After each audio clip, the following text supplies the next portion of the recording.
So this afternoon is about a CD which I deliberately avoided and didn't buy simply because of the sleeve. And this is the sleeve. Rush, Counterparts from 1993. Now this is the 15th record by the band. Imagine having 15 albums in your catalogue, that's extraordinary. I really don't like that sleeve. I get why it's like that, I understand.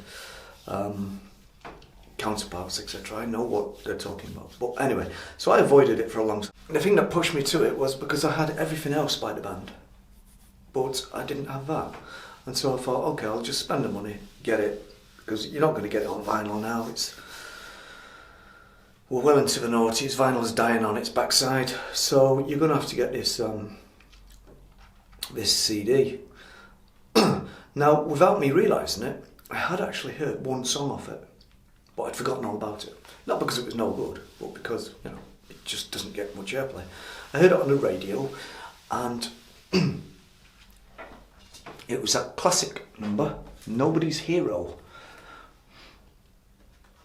which I think was possibly a single, but if not, it did get some airplay on rock radio stations for a good few years, and probably still does. It's a great song, and it's probably the only other song, apart from The Spirit of Radio, which gets any airplay whatsoever in Britain. Now, I always call this the relationship album because a lot of the songs deal with those sorts of themes. Relationships, the differences between men and women, on how they view the world, and how they view relationships, etc. And that was something that Rush tended to avoid. Not all the time, but a lot of the time. Neil Peart's lyrics would tend to be a bit more airy-fairy and a bit more sort of to do with great literature, or what he saw as great literature, and a lot of his ideas were kind of borrowed from all kinds of authors through time. So it was great to hear something a little bit different, and also I shouldn't really have judged this by its cover because the music is by no means as bland and as boring as that. By no means. So I was wrong to judge a book by its cover. The music's great. And this one does actually mark a return to heavier material produced by Peter Collins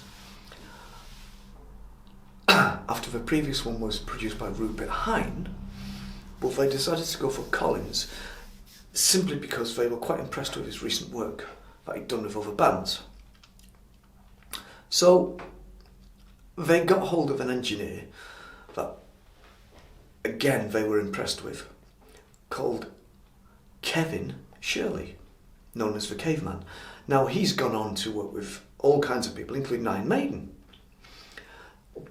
A lot of people kind of slag his approach to production. I don't particularly care for it, but the one thing he did insist on from Alex Lifeson was to just play without too many effects. In fact, I think he said, don't use any effects at all.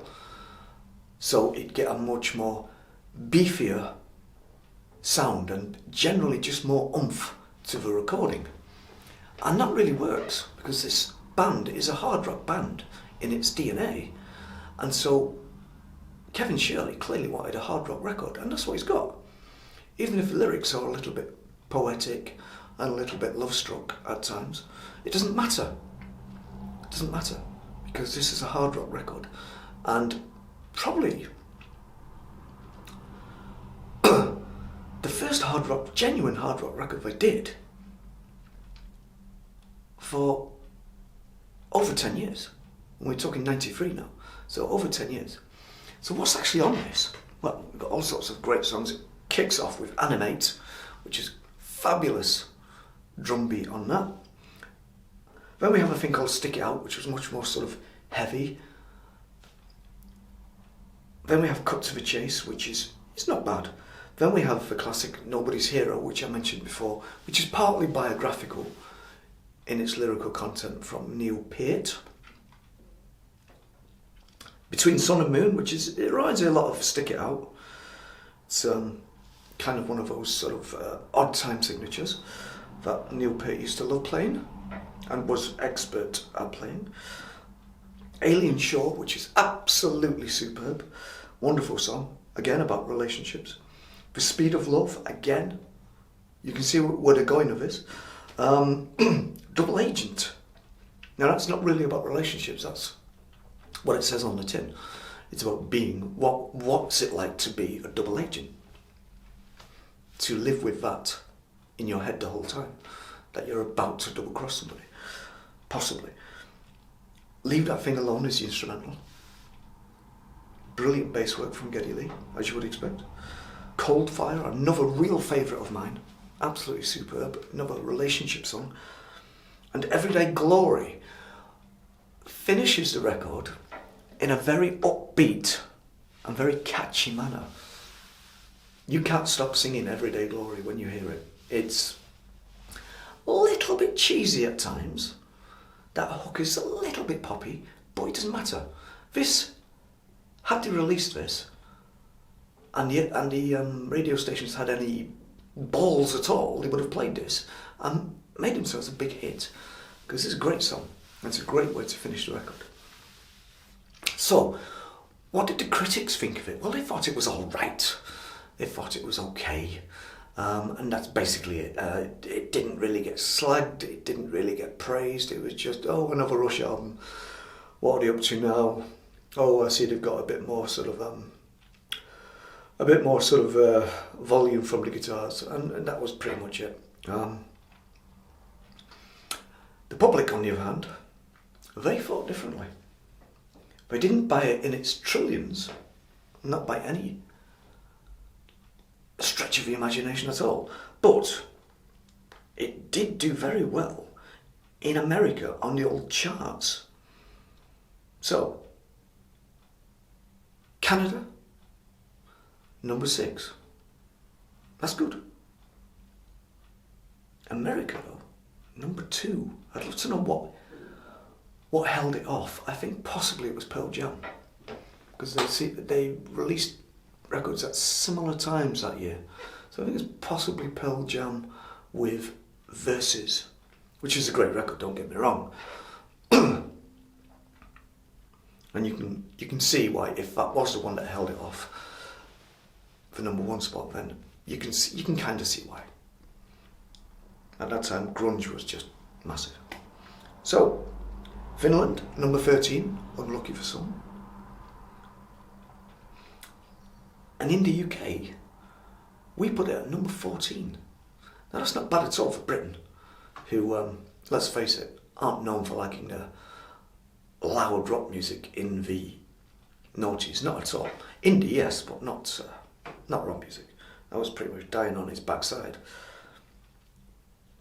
Now this thing didn't really sell very well at all.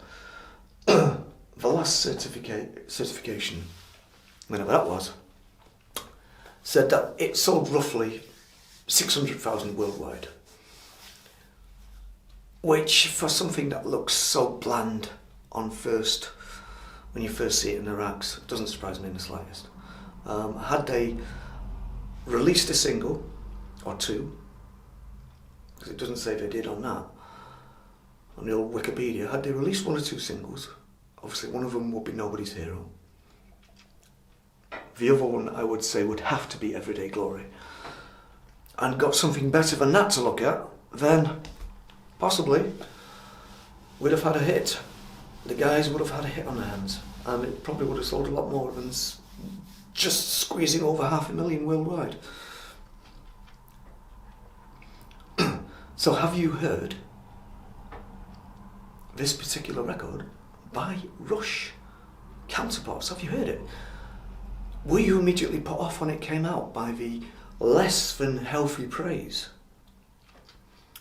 Or did you give it a chance, and did you like the return to form as far as the guitars go on this? Let's not forget, there was a bit of tension in the studio between Geddy Lee and Alex Lifeson, which saddens me a little bit, but ultimately they're still great friends, and that's all that matters. But the reason for the tension is that Geddy Lee turned up on the first day of rehearsal or recording with a load of keyboards. And Alex Lifeson said, we're not using a whole load of keyboards. This has to be a guitar-driven record. And so immediately, as Neil Peart said, immediately there's tension in the room. So, but did that put you off embracing this? Or did you get a pleasant surprise like I did? Leave it for a few years, buy it, and then think, what a cracking album. What a cracking record. It really is. So that is Rush Counterparts from 1993.